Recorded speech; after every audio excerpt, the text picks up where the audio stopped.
You are clear to enter. Welcome to Pizza Planet.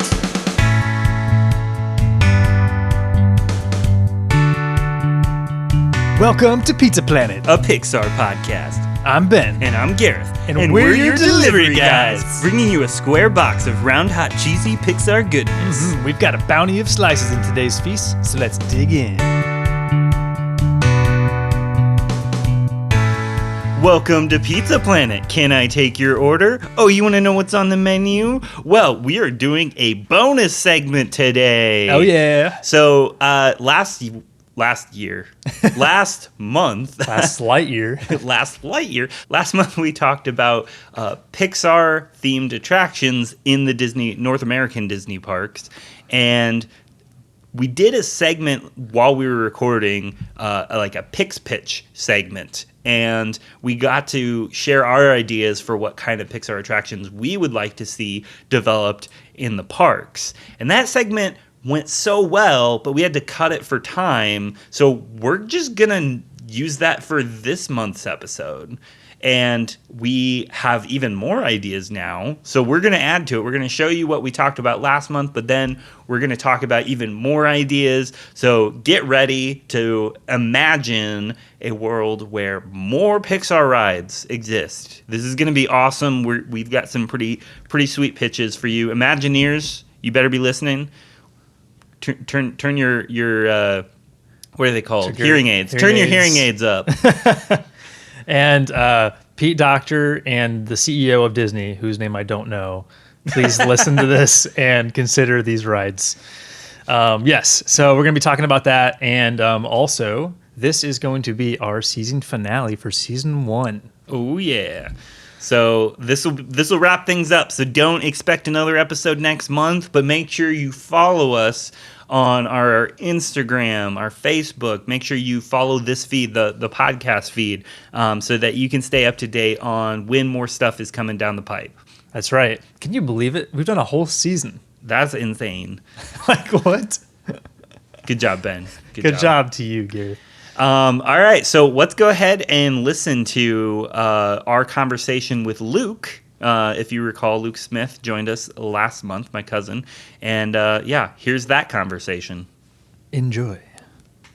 So now we are going to give our Pix Pitch for what rides we would like to see Disney implement in the future as far as Pixar attractions go. There's a lot of possibilities.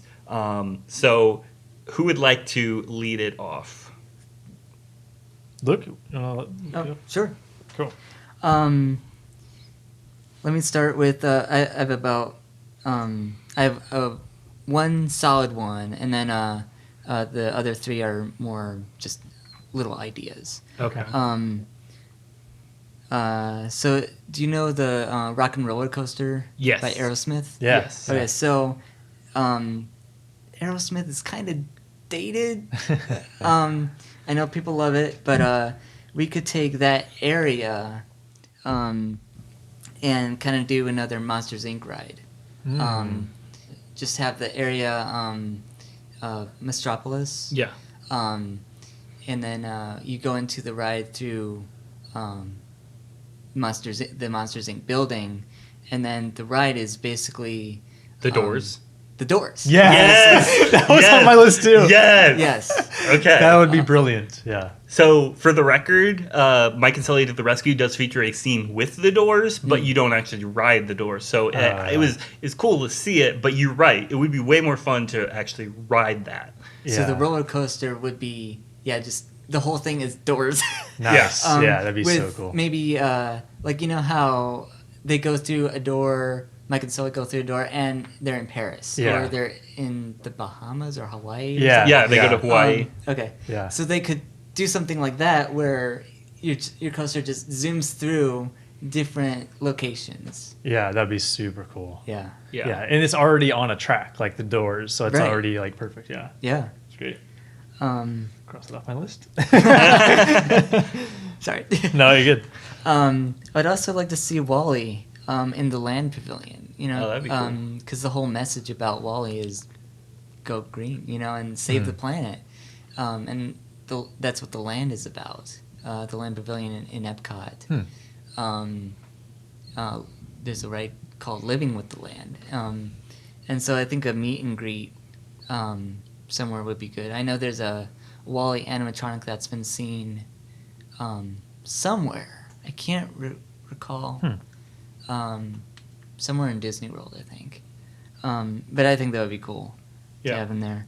And also, while we're at Epcot, we could put in the Imagination Pavilion with Figment. We could turn that ride into Inside Out. Okay. Because the whole theme is imagination. Oh yeah, We could include. Imagination Land or whatever. There's like the names of the dream Well, lands or whatever. I have a pitch that maybe would go there, but go ahead and finish. And then another one would be, which I've heard from other sources, we could replace the three Caballeros in the Mexico Pavilion in their dark ride with Coco. Yeah, that would be great. A 'Cause they're Coco both- Dark Ride would be perfect. Both from Mexico. Yeah. Yeah, and and dark it's rides dark, utilize a lot of black light, which would look really cool when you're doing like the Land of the Dead. Yes. That would look sweet. Yeah, because it's already dark and stuff. Yeah. And Right. people really don't know the three Caballeros anymore. Yeah, it's true. So I think that'd be more relevant. Nice. That's what I got. Cool. All right, yeah, I can go next. So mine aren't as developed, but this is a ride idea that we had, so I might be stealing yours, Gareth. Oh, so you're sorry. good. You can always chime in too. Yeah. But I would say, so when Gareth and I went to Disney together, we sat down, we actually made a pretty cool list of rides, and we don't know where that list is, so hopefully we'll find it. But this was my favorite pitch we had, and it's in the world of Up. And basically, the ride would start off with you're in Carl's house, and then it takes off with the balloons. And so it's basically like the whole ride is you're like in Carl's house, and the balloons you're like flying around. And there would be like a part where the dogs and the planes, the fighter jets or whatever, the dog fight would be happening like out, and you'd be like looking through the windows and stuff.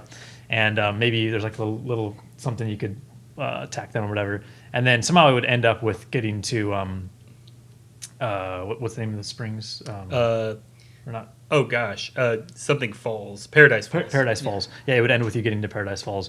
I just love that visuals of like being in Carl's house. Did you have more about the idea? Yes, actually, that was going to be one of my pitches, but specifically pitching it as a practical gondola ride. So the facade of the ride would be going into Carl and Ellie's house, so you can see like go inside and see the pictures. You see the fireplace with all the strings on it. You could even potentially have like kids be able to go up and like pluck the strings and they make musical sounds and stuff. Nice. But Do-do-do-do. But then the ride itself would be little gondolas with balloons, like fake balloons, obviously, that you're hanging from. So that the balloons would be the actual, like, what's attached to the track, and the track would just be a cable. And so then, did I have an idea for how the gondolas would look? I'm not sure if I did, but essentially you would then go through, like, kind of what you were talking about. Like, you would see planes with the dogs in them shooting at you and stuff, and then at the end you would see the resting place of the house on Paradise Falls. But yeah, that's basically the same idea, just kind of like using a gondola cable as a ride track is my main pitch. Because that could take you at an appropriate speed in like an upwards and forwards motion. Yeah. There's so many ways you could do that with the house. Does the house move by itself, or is it like it feels like it's moving, but it's whatever? There's a lot of ideas there. Yeah. But yeah, and then you mentioned the Wall-E, right? I thought it'd be cool if we could explore the Axiom actually, like on the ship. Yeah. I just love like the Wall-E and the robots and stuff, and I feel like there's some fun gags you could do with roaming around the Axiom. Maybe you could be in one of those like the humans are in those like little like pad things that move around with the screens. Oh yeah, the chairs. The chairs, maybe you could be on like it'd be like right where we were on like chairs in the Axiom. That reminds me a lot of Galactic Star Cruiser, that new Star Wars hotel. Oh, I've heard about it. Yeah. Okay. But I like Wall-E better. And then there's some other cool stuff you could do too. I'm glad that there is a Finding Nemo underwater ride. I was gonna pitch that, so I'm glad that's a thing. Yeah, you mentioned in Coco, weren't they? Isn't there a part in Coco where they're like literally flying on something, like some sort of magic? Yeah, there's carpet or something? the tiger, the flying tiger The flying thing. Oh, okay. That could be cool to explore with your idea, like flying. Yeah, the tiger as tiger. a ride vehicle would be Yeah. pretty sweet. Or make different variations of different creatures. I know there's different Yeah. spiritual creatures. I forget what they're called, but Yeah, I know what you're talking about. Yeah. Because like Dante, is that his name? Yeah. Dante Yeah, the dog. yeah, the He's dog, one yeah. of them. uh-huh. Yeah. That'd be really funny if you're riding Dante. Dante. That'd be great. Single person. Yeah. And then lastly, so yeah, we talked about the Monsters Inc. door idea. I really love that. But lastly, I was thinking about other like in movies like where there's like tracks involved, and I thought about with Incredibles on the island. Isn't there some sort of like track or like train or something where like Mr. Incredible's like traveling around? Yeah. The like I don't know what you would call it, but yeah, it's on like a train track, and it's just like a little pod. Yeah, some sort of pod that explores the island, and I don't know. I think the world of Incredibles would be fun to explore on a ride too. Yeah. But anyways, yeah. What about you, man? So, just elaborating a little bit more on Carl's Balloon Adventure, which is the name I decided to give Oh, that nice. ride. I like the idea of going through their house because it also give you a photo op to yeah. take a picture in their chairs. Yeah, the So if chairs, you're that'd be cool, there yeah. like with your significant other, that'd be a really cute photo op. Yeah. And a Then- scrapbook. Yep, the scrapbook. Yeah, the scrapbook. But then also I forgot to mention this, the miniatures. You could do forced perspective miniatures where as the gondola is taking off, you'd be about 15 feet off the ground, and underneath you would build miniatures of the city that you're leaving, and as you get higher, like the miniatures get smaller, like they're built smaller, so it creates the forced perspective that you're like soaring over the city kind of thing. Oh yeah, that'd be cool. Like with what was that ride that was it Peter Pan? Yeah, just like how the Yeah. flight of Peter Pan I really like uses that. forced perspective, Maybe- exactly like that. Maybe you could also get some animatronics of the dogs Mm-hmm. or Kevin. Yeah. Yeah, Oh, Kevin, I didn't think about yeah. Kevin. Yeah. Kevin would be a cool animatronic to incorporate. Yeah. The way I didn't mention this before, but the way I picture them doing the dogs is you could also have the dogs be on airplane. Or the dog's airplanes on cables that are next to your cable, so that they can basically around, yeah. fly right past the ride vehicle, Yeah. like they're like charging you, and you just kind of feel the wind of them passing you. Yeah. And so they just like launch past you, like coming in from the opposite direction. Yeah. So that's how I would do the dogs, and you would add sound effects and maybe some like vibrations to simulate them firing at you or something. Yeah, that's really cool. But that's Carl's Balloon Adventure. Sorry. Go ahead. Do you think you would put this in California Adventure? Or I what do you think that this would be an ideal ride for either Magic Kingdom or Disneyland, just because I don't know, it doesn't really fit into one specific park. It's kind of just a generic like Magic of Disney ride. I don't know. I could be wrong, but I don't think it would fit into Pixar Pier. It Animal might fit Kingdom? It might fit somewhere else at DCA, but Animal Kingdom. There's animals. I mean, they're dogs, but it's not really celebrating natural animals. It's not the It's main- domesticated animals. So, although Kevin, he's a wild animal. So, Yeah.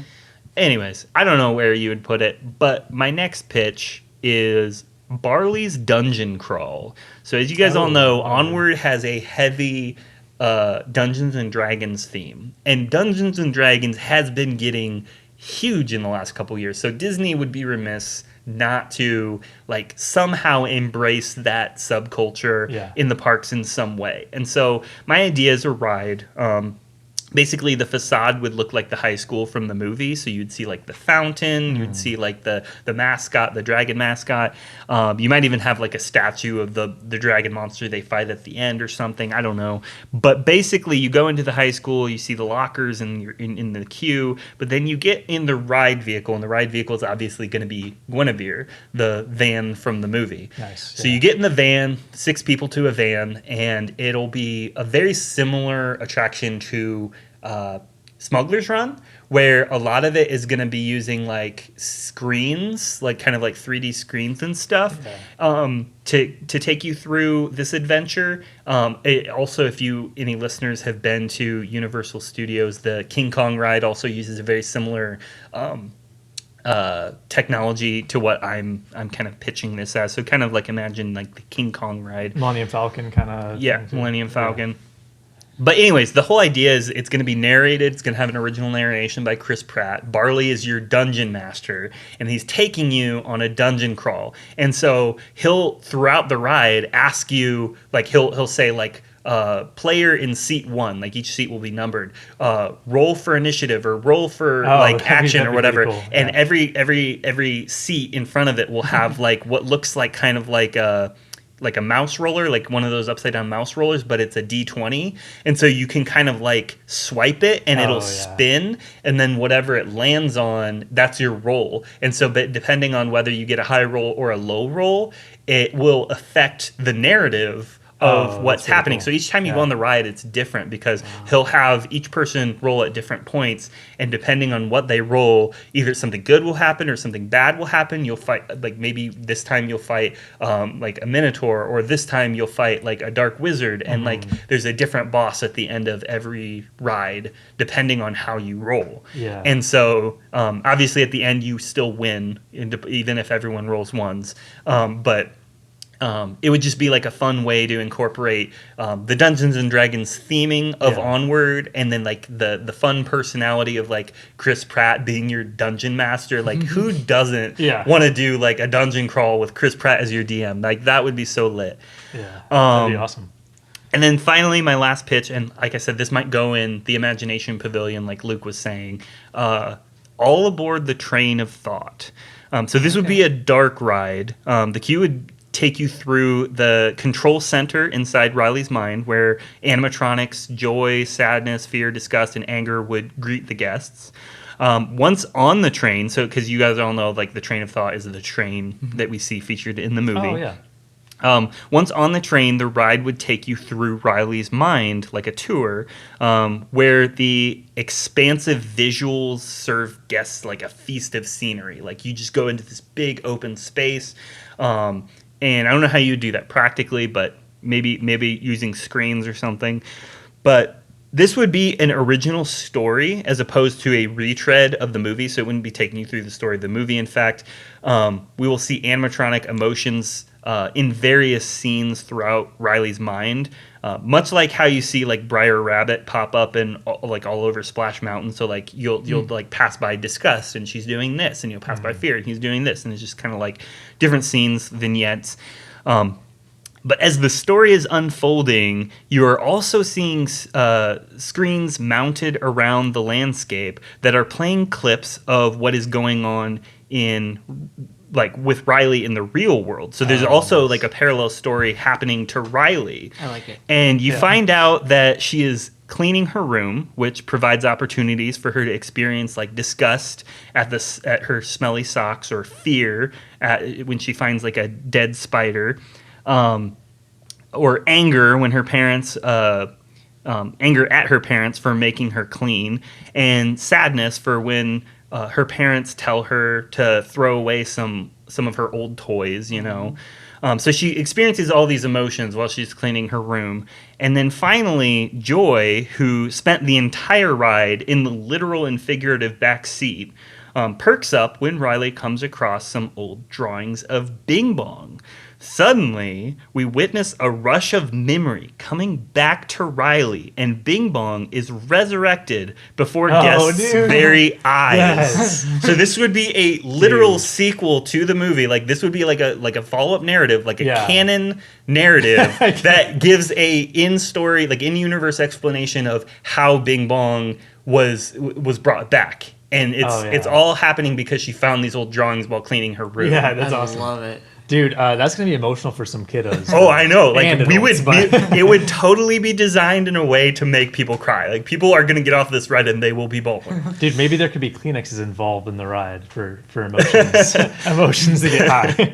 No. Yeah, so that's my pitch for All Aboard the Train of Thought, and I think like it would be so smart of Disney to do a ride like this, because like when has there been a ride with like genuine spoilers? Like this would be an opportunity to do a ride where people are going to be buzzing about it because it's like, well, I don't want to spoil it, but you got to go on it. Yeah. Like because of the story. Yeah. You know, I love that story edition because they haven't really explored too much of that, I feel like. Yeah. And I just love that idea that you can explore all 5 of the emotion characters, their reactions to things when cleaning a room. Like I was trying to think of an activity that like triggers all those emotions all kind of in the same like couple minutes. Yeah. And like cleaning your room, like as a kid, that's what's gonna trigger all those different emotions. And then I was like realizing, well, except for joy. And then I was like, oh, but what if they find Bing Bong? He's back. That's when joy takes the front seat. So that's my pitch. All right, we're back. And Luke isn't with us this time. Oh, I'm so sad. Oh, I'm sorry, Such a Luke. good guy. Yeah, we're just gonna add some pitches to the pile. So do you want to kick it off, Ben? Yeah, I'll kick it off. So you guys just heard some cool ideas, and we're gonna develop a little bit more for you. So I've got a couple pitches. Garrett's got a couple pitches, and a couple of mine do touch upon some of the pitches that you just heard, but they're developing them a little bit more. So let's start out with my most developed idea. So earlier in the podcast, I mentioned to Luke that I was like, oh, I'm really glad that Finding Nemo, that there is already like a ride, because I always thought that would be so amazing to explore the world of Finding Nemo. But I was thinking more on it, and I was like, there's some more to do there in Finding Nemo. So I came up with a ride that currently I'm just calling it Ride the EAC. Ooh, yeah. I like it. So basically, this ride is where you are riding the EAC with Crush and the Turtle Gang. And so I had the idea of like that the vehicles you're in are like turtle shells, like, you know? And so this would be kind of like a dark ride, I think, because there would be like screens around you that would be showing like the EAC that you're on. So I'm not the biggest like tech guy, so I don't know exactly how this would work. Feel free, Garrett, to jump in to help me. So are you describing like you're surrounded like a tube, and the tube walls are a like screen projecting the like actual current going around you? I think so. Is that what I'm hearing? I think so, yeah. Okay. And so basically on this ride, you would be exploring, like you're on the EAC, and that's going to be really cool and fun. But then you're also going to be exploring other areas in the film. Okay. That'll like pass by, like almost like you're looking out a window kind of thing. Yeah. So you'll pass by like the jellyfish like scene. Yeah. So you'll pass by the jellyfishes. You'll go past the drop off, and like you'll see maybe the kiddos out there like on recess. You'll pass by like the sharks and just other characters in the film. And again, you could explore other locations too. Maybe you go into that like dark area where like the weird fish with the light up eyes. Yeah. So anyways, yeah, that's the EAC ride. Okay, that sounds like a fun ride. I would like that, and we can always use more Finding Nemo in the parks. Like honestly, it's got a musical, it's got 2 rides. Like I'm pretty sure there's other attractions too, but that I would add that to the pile because we need more of Finding Nemo. Exactly. Who doesn't want more Finding Nemo? Come on. Yeah, exactly. So my pitch is, drumroll please, Soarin over Pixar. Oh. So, Ben, I know you haven't been on Soarin. I was just exposed to it for the first time this last summer when I was on my Disneyland trip. They have Soarin over, I think it's Soarin over the world in Disney California Adventure. And just to describe it to you, Ben, since you don't know, and any listeners who don't know, this is a ride that exists in multiple iterations on the East and West Coast. They have it at both resorts and in North America. Okay. And so it's been done multiple ways, but it's the same ride each time. So basically, you get into what is like a like a roller coaster harness almost. Like it's the type of seats where your feet are like dangling beneath you, but you're indoors and then you're in this giant blacked out warehouse. Okay. And so once the ride starts, there's these big mechanical arms that lift up the rows of seats. So you're in like multiple rows, almost like you're in a theater, but there's no screen that you see, at least yet. And so the arms pick up all the rows of seats and then hold the seats aloft up close to a giant panoramic screen, like bigger than like an IMAX screen, like truly panoramic, like covers your entire like line of vision, like your periphery. And this giant screen then projects like crisp, beautiful images of like soaring over different parts of the world. So like soaring over the world is specifically like taking you like over the Great Wall of China or taking you, you know, over the African safari. Like it takes you to all these different places all around the world, like over Paris, France and stuff. Awesome.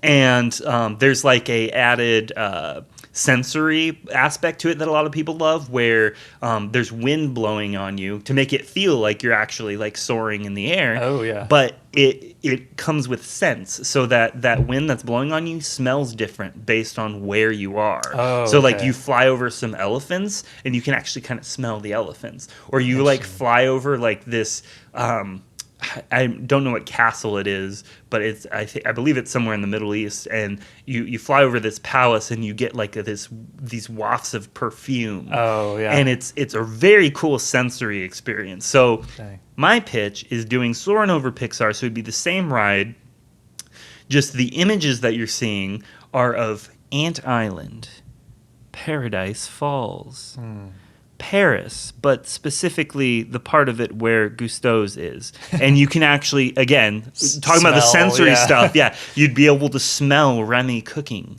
Okay? Then you fly over the Axiom. So you get epic views of space. Yeah, that'd be sweet. Then you soar over the Great Barrier Reef. But you're underwater.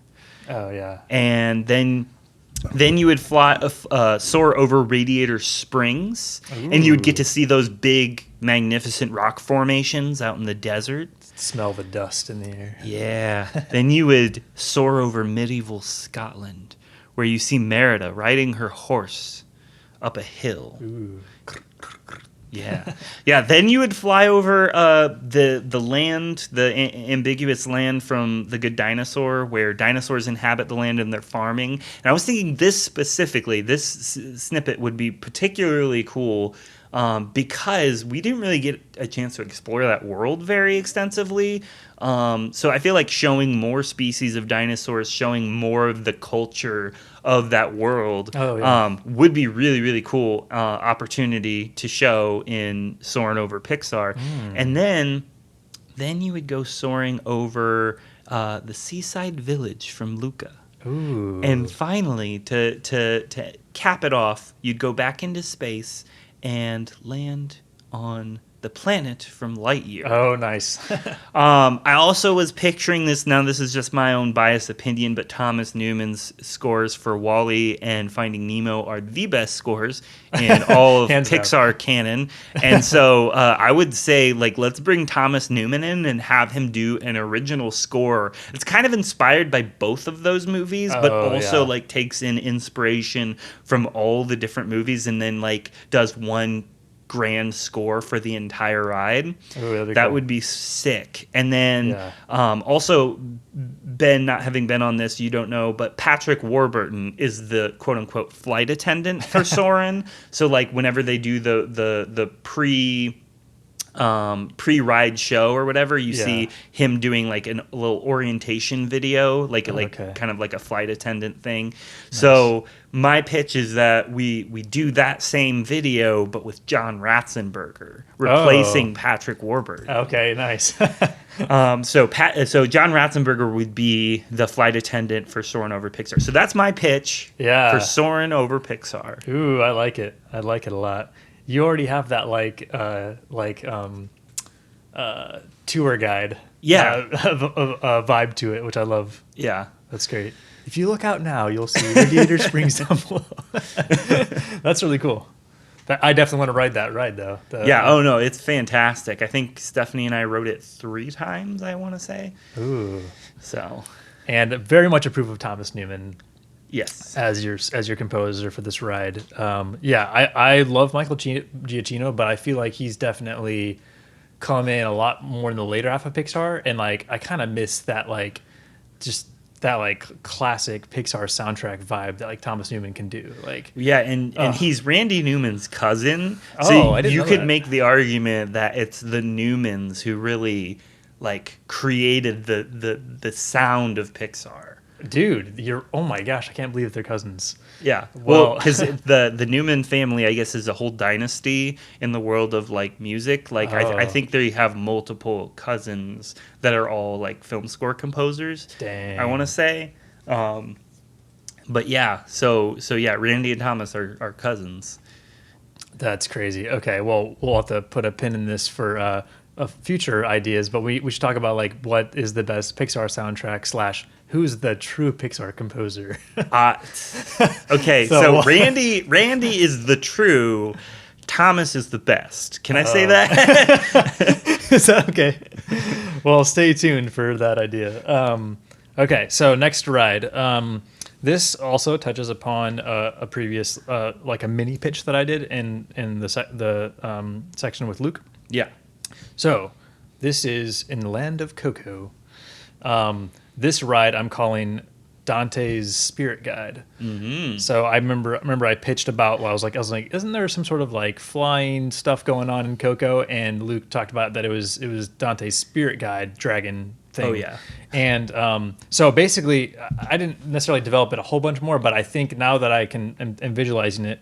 So the dragon is the spirit guide, and so I'm imagining that this would be some sort of dark ride as well, where the ride that you're on is like a dinosaur, and it can seat people on it, and maybe kind of like it would be like the Peter Pan ride in Disney. Oh yeah. So you look down below and you can see everything, but you also could either do like physical sets like they did for Peter Pan, or you could maybe do screens or projection. But I'll tell you right now, Disney fans are a bigger fan of practical like models. Effects, yeah, like using animatronics. And like scale miniatures or whatever it is. But that's definitely the classic approach. And so I would love to do that with this ride. So basically, you're taking off on Dante's Spirit Guide, and you are in the Land of the Dead, and you are exploring the Land of the Dead. So again, perfect for dark ride because everything's kind of black in the Land of the Dead. Yeah. And so you're going over like the different towns, and you could go over like where the live concert venue is, where maybe there's a show that's going on. Mm-hmm. And you could go like over like by the bridge, the glittery orange bridge that connects the Land of the Dead. Did you say? I'm sorry. Did you already say what the ride vehicle is? It's the Spirit Guide. Okay, that's what I thought. Yeah, it'll be on the winged cat. Okay, is the ride. Okay, that's what I was wondering. So that's the Dante's Spirit Guide. Right. Okay, that sounds awesome. Yeah, no, I 100% agree that Coco needs a dark ride. Like that would be perfect in every way. So my next pitch is also a dark ride, and my pitch is called. I'm naming all my rides, by the way. It's called Turning Red, the Panda Within. Ooh. So this ride would use cameras and motion tracking technology to place you in a scene and turn you into a red panda. Now, think about the Animoji feature on an iPhone, or like a TikTok filter that like changes your face. Yeah. By harnessing a slightly more sophisticated version of the same technology and pairing it with the type of ride mechanics that allows the Haunted Mansion to put a ghost inside your Doom buggy, like with you, you can turn guests into pandas. Oh. So here's what I'm picturing. You get in an Omnimover type ride vehicle that moves sideways. It will occasionally switch facing from right to left to right, so that guests don't feel like they're always moving sideways in one specific direction. Okay. But along the track, there are screens. So I know I just condemned screens like less than 5 minutes ago. But no, there are screens along the side of the track. And on the screens, you see projections of scenes that mirror the events of the movie Turning Red. But instead of seeing May May, you, the guest, are placed into the scene using cameras that live feed into the layered video screen. That's cool.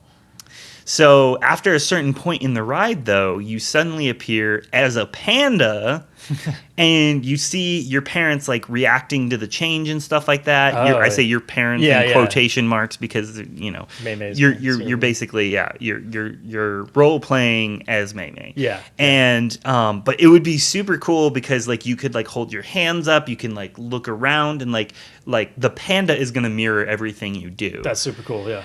But the end of the ride would then take you into a giant room with a 100% practical animatronic kaiju panda. 2319! We've got a 2319! We've got a spoiler leak! We've got a spoiler leak! Spoiler!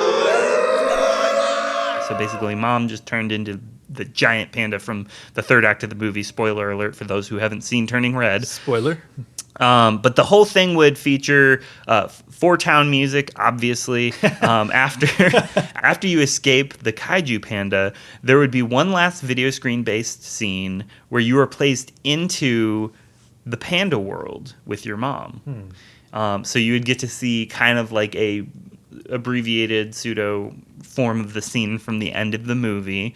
And then after the ride, you are deposited into a Turning Red themed gift shop where you can buy ears and tails that let you know that you experienced Turning Red, the panda within. Nice. So that's my pitch. Now, I did say I only had like a handful of pitches, but I'm going to tag this one onto the end because you could also use this exact same technology to do a very similar ride, but Luca themed. Oh. So you'd be able to see yourself as a sea monster and go on an adventure with Alberto.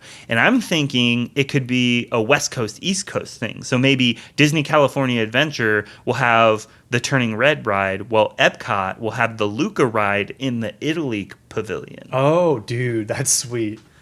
That's perfect. So that's my pitch. Dude, I love that. And that's pretty like revolutionary. Like unless again, I have a limited knowledge of all things Disney. Yeah.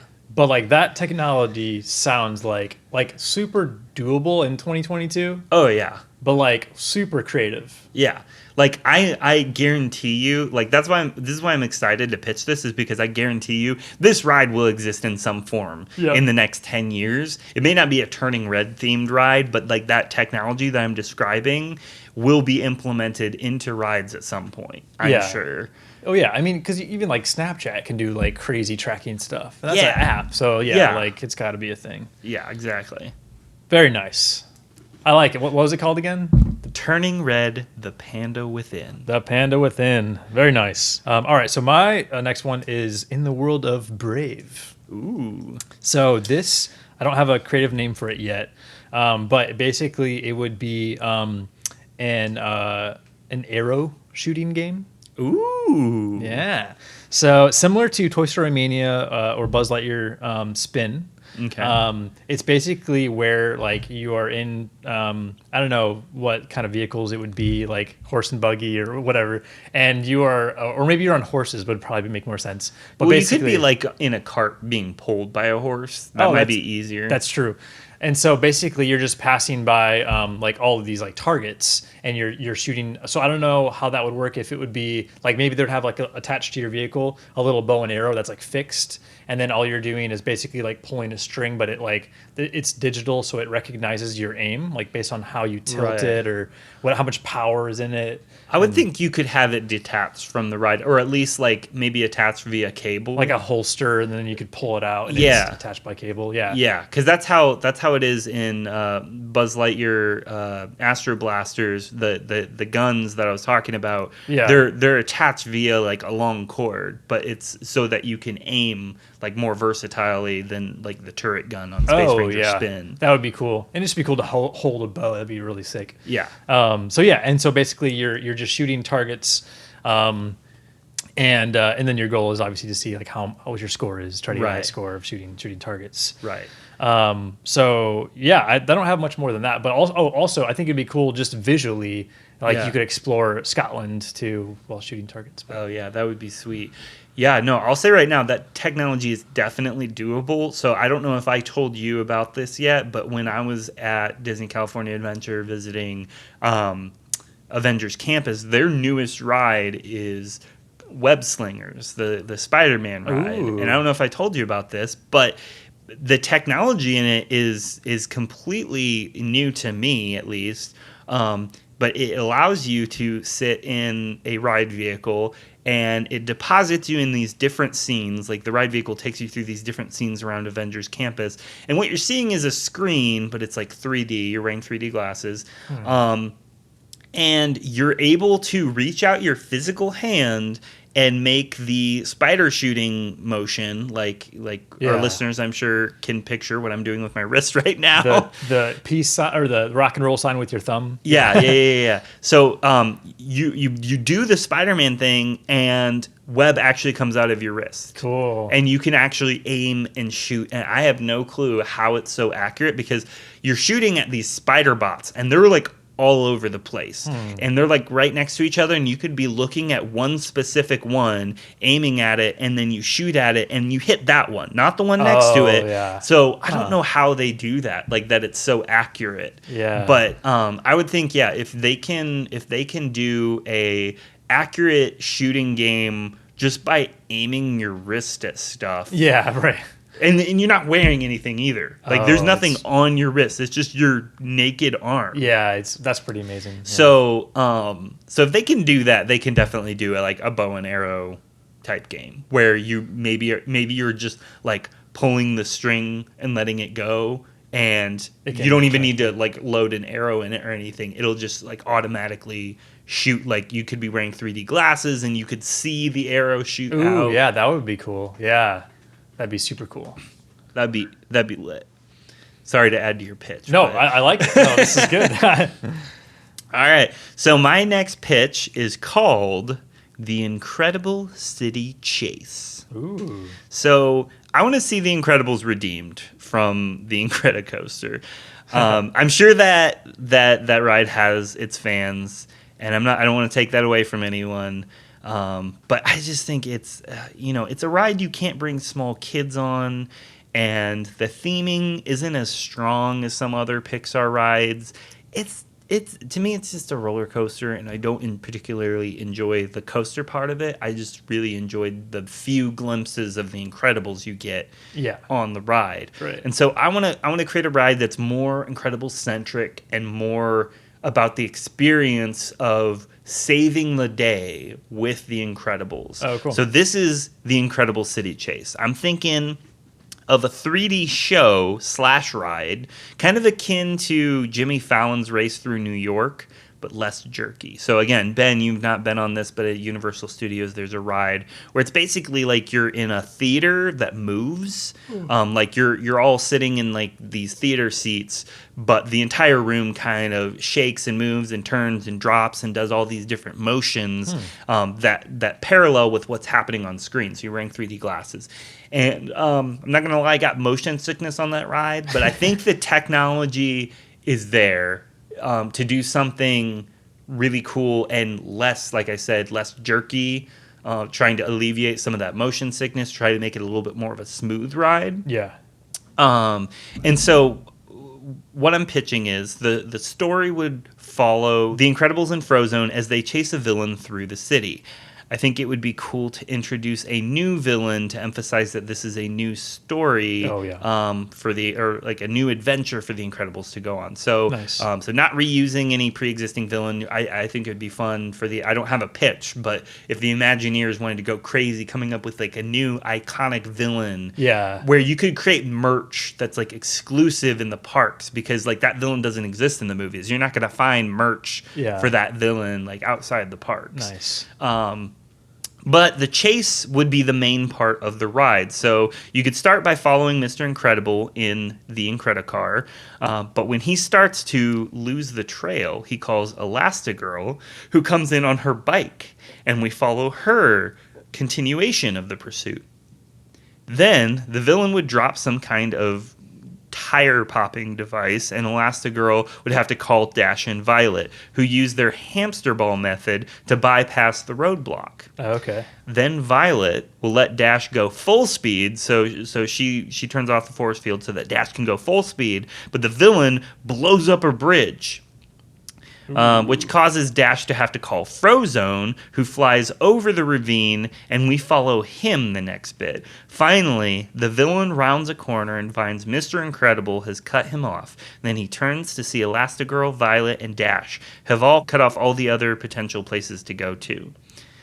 So they take him into custody, and Mr. Incredible thanks the audience for their help in non-violently apprehending the bad guy. Ooh, and so it would just nice. be like a fun 3D ride, like where it's all one shot. Yeah. Like you're just kind of like on a ride, almost like you're a flying superhero who's just kind of watching this chase take place. Yeah. Yeah. And I think that would be way more fun because you could take kids on it. You could do, you could probably do it multiple times without like hurting yourself. Hopefully, like ideally we'd want to design it so that it's a smooth ride. Like I said. You could add like a wind effect, kind of like Soarin, to make it feel similarly, like a similar effect to that. Yeah. But yeah, that's what I want to see in an Incredibles ride. Dude, that's cool. And so I haven't been on that ride. You were talking about the Jimmy Fallon ride. Yeah. You said it was like a theater, but the theater moves. Yeah, kind of. Like you're in a theater and like. Yeah, you can feel the whole room kind of like shifting and dropping and tilting. Yeah, okay. Almost like you're on a roller coaster that is just like the car is the theater. Yeah, right. And then the screen is paralleling the motion that you're feeling. Okay, nice.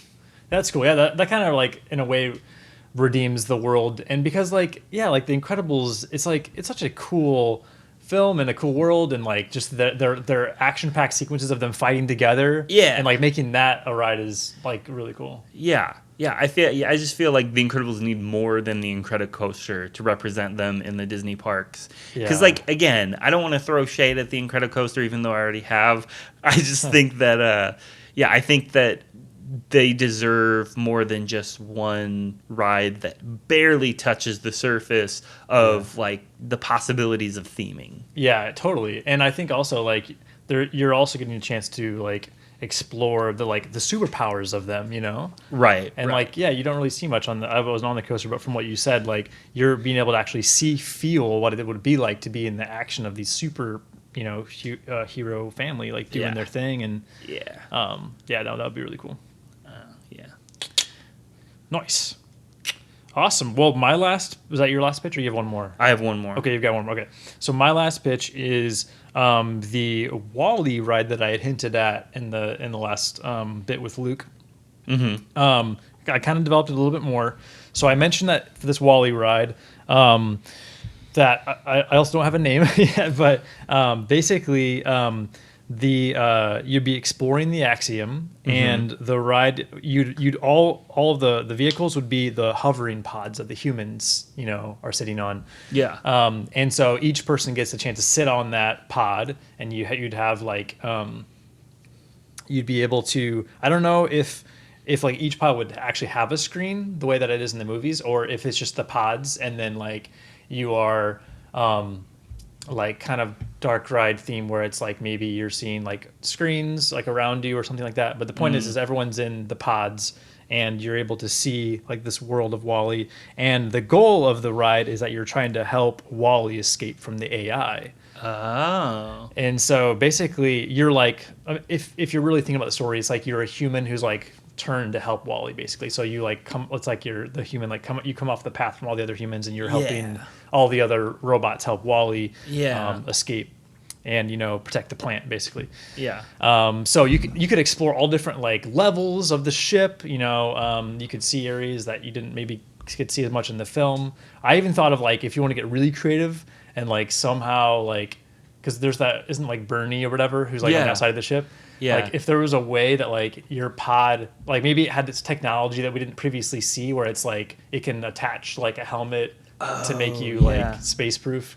And then you like somehow in it, like maybe the pod also has like a mini jetpack or something. I don't know. But the point is you could like you could literally exit the ship and then go on the side of the ship, and then like help Bernie with something, and then go back into the Axiom and help Wally kind of try to save the day. That's awesome. So wait, then is this a like self-guided ride? Like, do you get to like pick your path, or is it like everyone goes in a different direction and it's pre-assigned, or Ooh, like that's how really how does this work? I was assuming that everyone would be on the same path, like it's kind of okay, gotcha. for you, kind of. Okay, though, because the way you were describing it, I was almost thinking like, oh, so someone's going to be outside helping Bernie while somebody's inside, doing this, and somebody's over here doing this, and like that. Yeah. That was what I was picturing as you were describing it. But like, no, it makes sense to do it as a linear ride where everyone kind of hits up each point in the story. Yeah. Yeah, you could. Yeah, and then I don't know how that would work. Like maybe like motion wise, like you were saying with the other ride, like maybe the seats move along with depending on what's on the screen or whatever too. Right. So there's a little bit more interaction there. But I don't. Yeah, there's a lot to explore there. Maybe you could try to have it be more individual too. That would be sweet. First of all, I love this ride because what you're pitching is something. I know we kept using this word last month, but immersive. Like, because it places you in the movie. It's like there are humans in the movie, like just random background humans.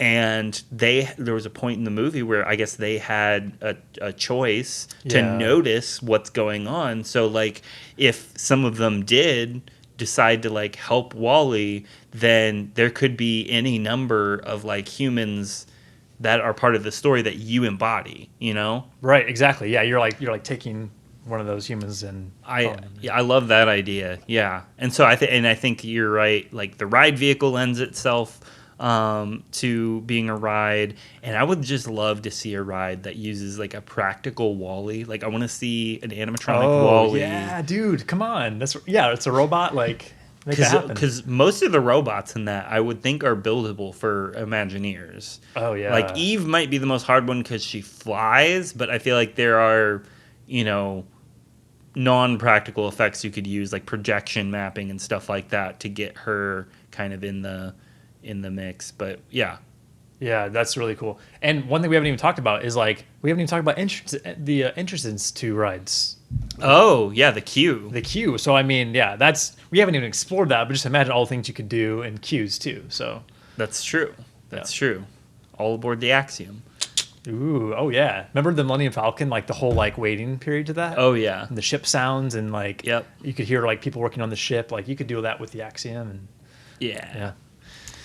Well, my final pitch. Are you ready for my final pitch? I'm ready. Okay, so my final pitch is titled Miguel Presents The Power of Music. Ooh. Okay. So this would actually be a show. I'm going to pitch a show. Oh, nice. So I'm going to describe the show to you. This is what you would see. So you would go into a culturally ambiguous theater. Well, let's just call it that, because it really isn't supposed to be tied specifically to Miguel, but he is the host of the show. Okay.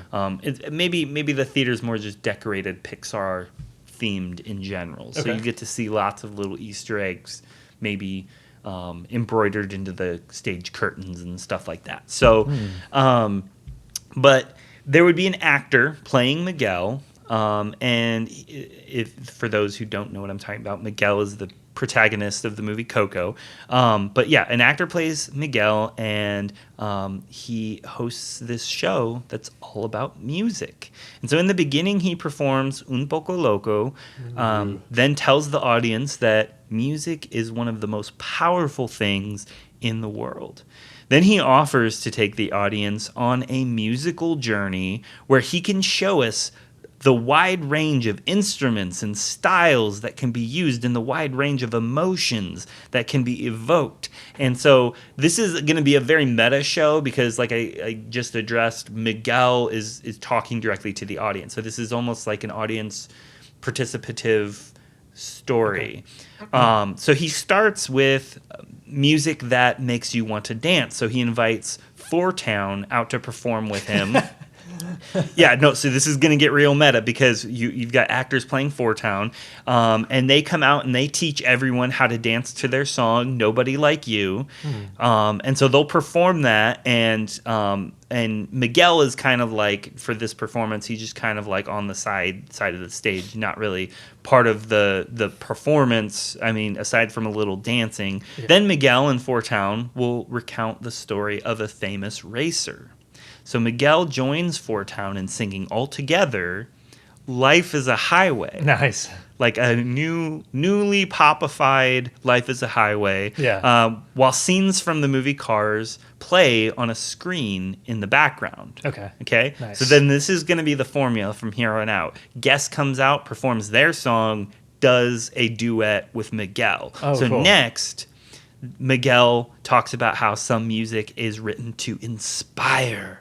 So he invites an actress playing Merida out to perform Touch the Sky from Brave. Yes, that's a good song, yeah. Then Miguel and Merida will talk about how they're reminded of the story of two brothers. Then they both will duet Carried Me With You from the movie Onward, while scenes from Onward play on the screen. Nice.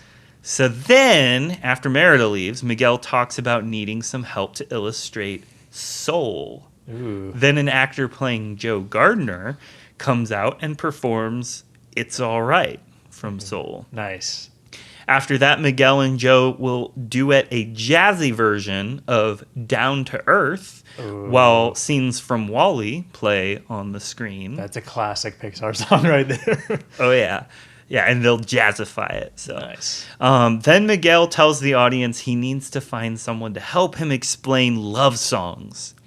It's then that two giant animatronic volcanoes drift onto the stage. They perform Lava. Yep. After their song, the volcanoes talk to Miguel, who asks if all love songs are romantic.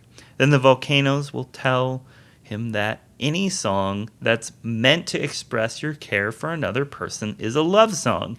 Then Miguel and the two volcanoes will perform If I Didn't Have You, while scenes from Monsters, Inc. play on the screen in the background. Let's go.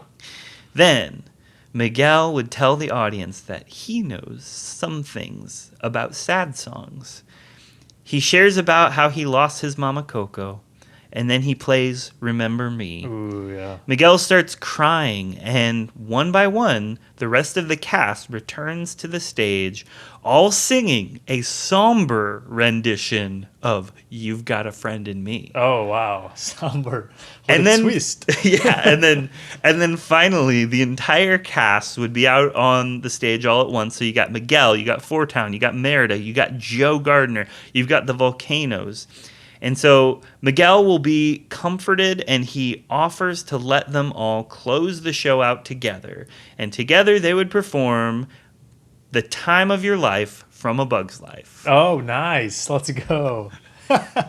So that's the pitch. They would have to definitely shorten the songs. They wouldn't be able to do full versions of all of them. Right. But I think it would just be fun to see a show that ties together all of these popular songs that came from Pixar movies into like one show that's performed by Pixar characters. Yeah. And excluding Merida, all those characters that I just mentioned are like musicians in the universe.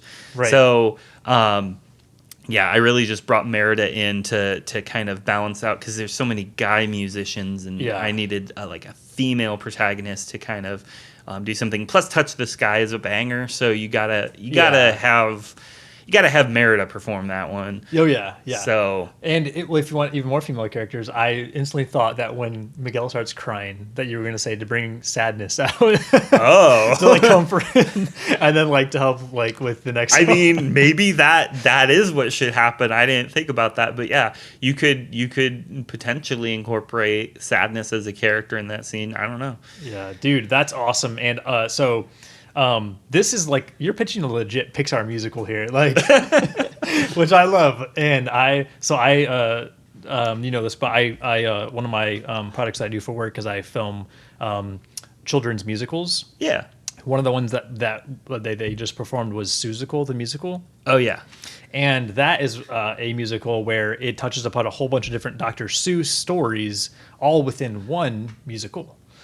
And it got me thinking, like, this is basically like the same thing. This is like Pixar, the musical, but it's all different stories that comes together to make one thing. Ben, are you about to pitch me Pixar Theory, the musical? Can that be a thing?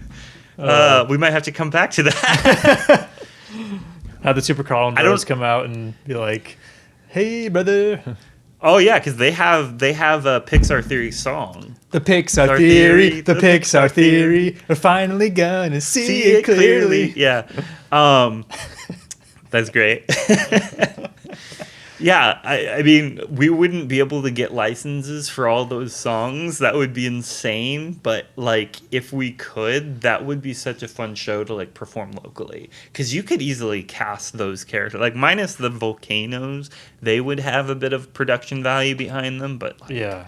otherwise, you could make that show happen. I mean, dude, it's awesome. And I mean, like, it works as you pitched it, which is just kind of, it's a fun show. And like Miguel's kind of like leading you through, like, it's all about music and the power of music. Yeah. And it works really well. But like, yeah, definitely put a note in that for future, because yeah, if you came up with like an actual story with a character and Oh, yeah. you know, because that's what Seussical actually really becomes more. It's like, it's kind of Horton the Who is kind of the story that's like the most defined. Horton Hears a Who? Or what did I say? Horton the Who. Horton Hears the Who. Sorry, Horton Hears the Who is kind of the staple, and like that. Those characters are kind of the main characters in it, but then there's Yeah. other characters in it. But anyways, yeah, like maybe it centers on one of the Pixar films, but yeah. still like overlaps with other things. So Yeah, and like, yeah, just finding a way to bring all those songs together, that would be lit. dude, because they're so good. Yeah.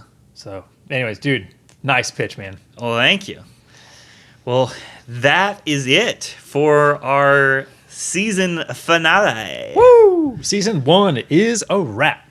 So, once again, make sure that you're following us on Facebook, on Instagram, on your podcast feed, On YouTube. on YouTube. Oh, yeah, I forgot YouTube before. But yeah, make sure you're following us on those platforms. We are Pizza Planet, a Pixar podcast. Oh, yeah. And we just want to say thank you so much, guys, for listening and following us this first season. Yeah, we are just two friends who love Pixar, and we're just doing this on the side. And it's been so cool to see some engagement and y'all enjoying the podcast and enjoying the memes that are made by Mr. Madison here.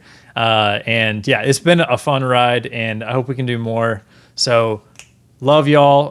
Also, for those who have Pixar ride ideas, feel free to drop your ride creations in our on our YouTube page or on Instagram as well.